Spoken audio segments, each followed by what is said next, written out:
Rajnikant's close aide has joined BJP. Do you think that Rajnikant, there will be a chance for future Rajnikant also joining BJP? Sir, you have to understand, Arjunamurthy was a part of BJP. He was heading our intellectual cell. Later, in his own violation, he has gone out and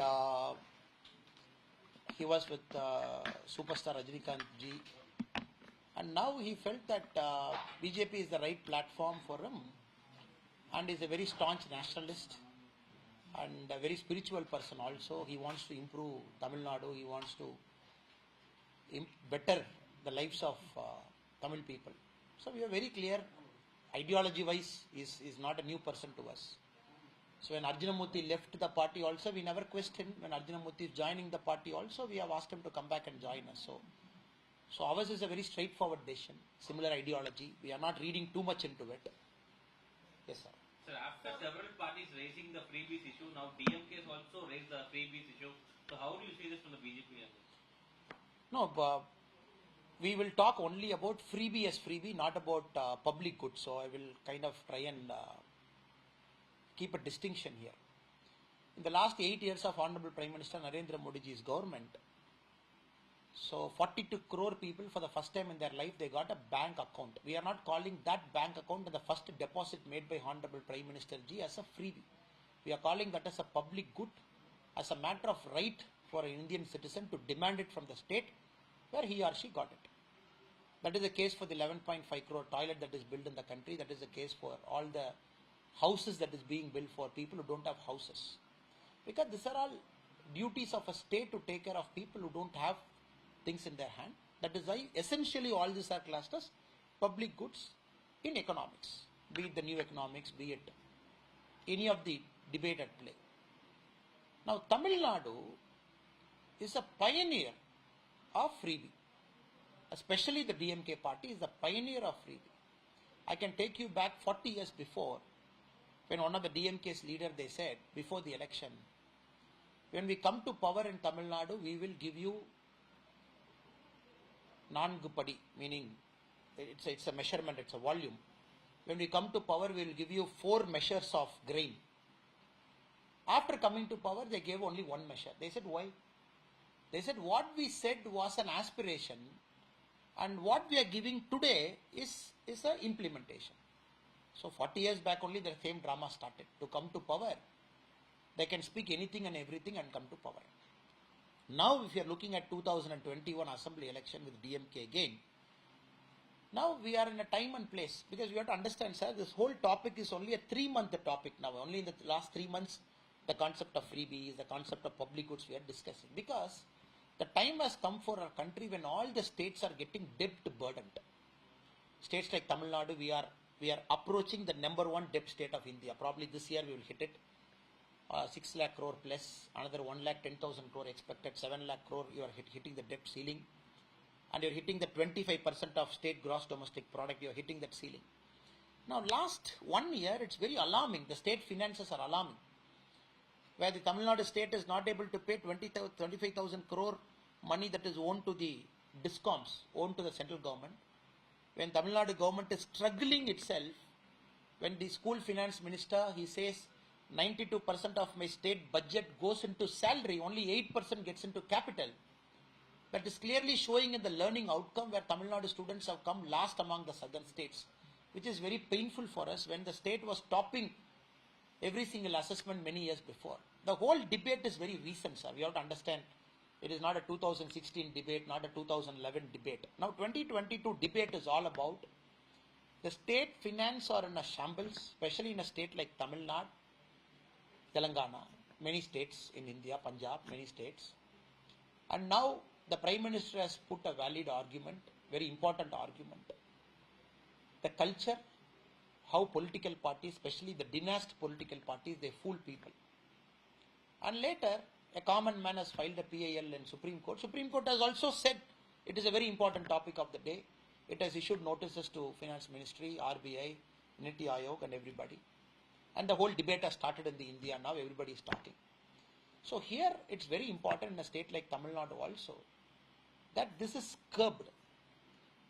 Freebies are 2 things, sir. One, bribing voters in a legal way by couching it as a vehicle or as a cell phone or as something. That is one. Second, knowing fully well you can't implement it, but still promising something because your finances don't support it, that is also criminal. So Tamil Nadu has done both. So what do you have to say about PTR's rebuttal to it? He claims that he knows that every state knows what has to be given, and because it is the state's responsibility to provide welfare for the people, and that seems to be the finance minister of Tamil Nadu's rebuttal to it. Sir, every state is completely free to do what they want, sir. Do you Because agree there is no Supreme Court mandate about what a state should do, what a state should not do. But every state should not get into a debt burden, allowing it to spiral out of control, which Tamil Nadu is on the tip of the debt burden. It will happen in this year, 2023, it will happen. Then you don't have any other choice than to go to center and asking them to bail out. You don't have a choice.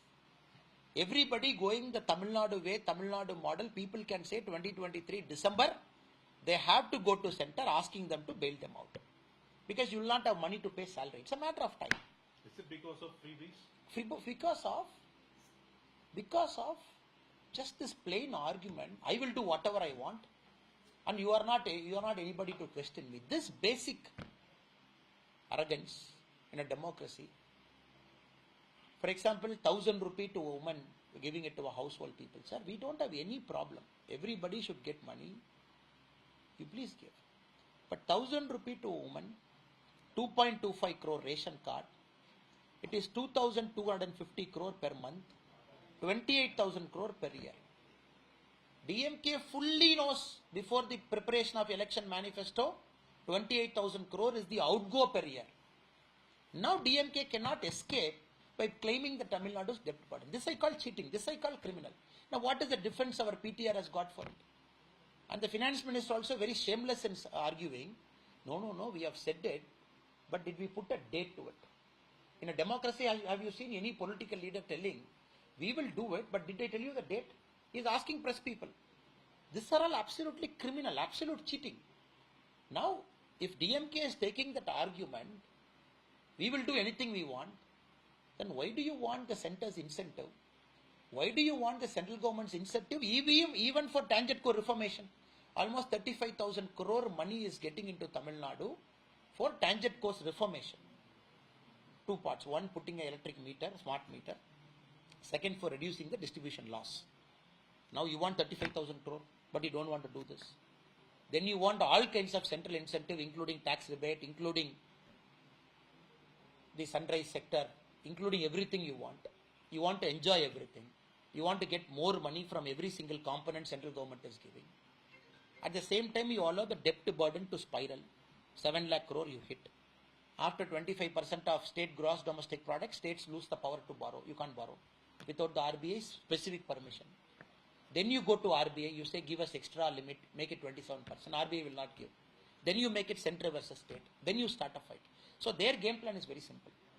DMK's game plan is to keep a fight between center and state artificially for the next 3-4 years till the next election comes. Sir, you say that the schemes of the central government is public goods, and the DMK government says it's public welfare. Almost it's the same, but what difference does it make, sir? Madam, you have to understand, madam. We take ownership. The central government takes ownership for the fiscal deficit of the country, for the budget of the country, and for everything. Have you seen the central government or Modi ji promising anywhere, I am going to give you cash component like this, I am going to give you this particular free to you, I am going to buy this object and send to your house as free. Whatever the central government has done in the last 8 years is redefining governance. 11.5 crore toilets, 42 crore bank loans, what we have said in the starting of it. In any country you go, madam, it will be classified as public goods. For example, UK, the Westminstership model of governance. Health is free, education is free. There it is not freebie. It is a public good where they say it is the government's right to give me good health and good education. That is what I am saying.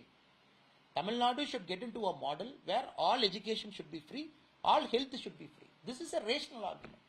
But not this kind of argument when every year I borrow 1 lakh, 1.5 lakh, 2 lakh, I keep increasing my debt burden, I can't service my loan, so that my capital expenditure comes down, I don't build bridge, I don't build roads, I don't build better schools, then the state will suffer in terms of capacity building. Then I come to this argument, who are you to question me? This is what matters. And Supreme Court is also very clear. That is why they have called for a discussion, because Supreme Court themselves, I believe, as a common citizen, they will define what is a public good, what is essentially a free. It's a very tough definition which Supreme Court will come to a conclusion, I believe. And it's not just the DMK party, the AIADMK also during their manifesto they had many freebies. So Correct, madam. I am not pinpointing, madam. I am not pinpointing. What I am saying is, 2011 is different, 16 is different, madam. Tamil Nadu was a surplus state in terms of revenue 15 years before, 16 years before, where you had the policy wherewithal to do the way you wanted. Nobody is questioning. Now when you have a 6 lakh debt, when the school is suffering, when law and order is suffering, you don't have patrol vehicles in the middle of the night, you put 10 patrol vehicles extra, my sisters would be safe walking in the road. You don't have patrol vehicles, you don't have a state-of-the-art command center.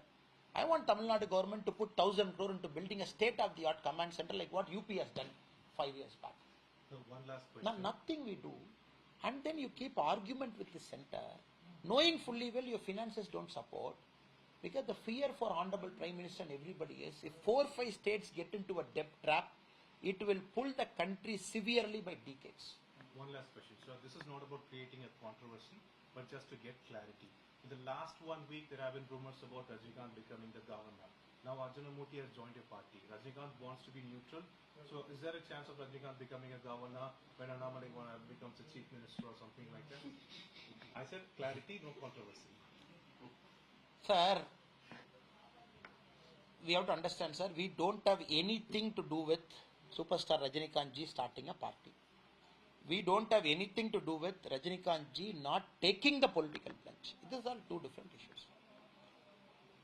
When Arjuna Murthy left BJP to join superstar Rajinikanth, he did in his own volition. Because I was told their relationship is decades old. I didn't know, but that is what Arjuna Murthy said, that Arjuna Murthy was previously a serial entrepreneur and they know each other for a long time.